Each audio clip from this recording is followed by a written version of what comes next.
Papanoorin natin ang national costume performance ni Emma Mary Tiglao for Miss Grand International 2025. Let's go! Kinakawan ako na na-excite. Sa Peru na. Oh my God.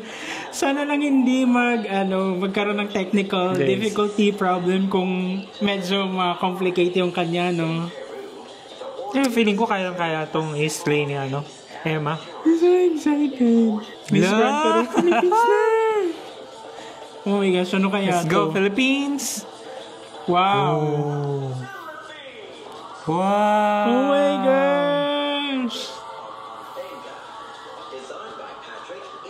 Patrick Isorena.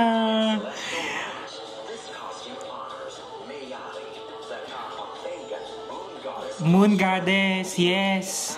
At least nag-match yung kulay sa stage. Like, it's so perfect. Nag-blend.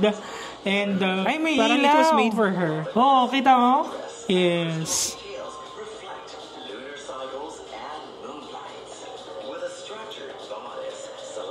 Grabe.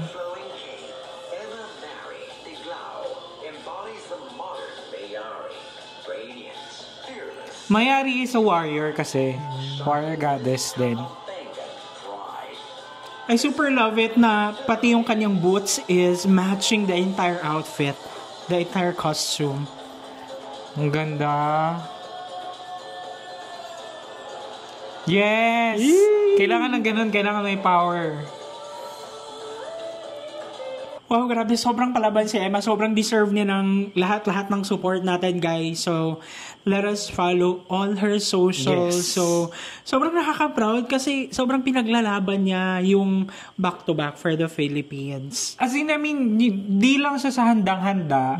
Nandun din yung sobrang passionate niya sa ginagawa niya. Sobrang tuwang-tuwa siya sa ginagawa niya. So, kailangan natin ibuhos yung support. And she entertains the 5 people so much. And congratulations to Patrick Isorena. So, what do you think, guys, of the national costume of Emma Tiglao? Basta kami, 100 out of 10.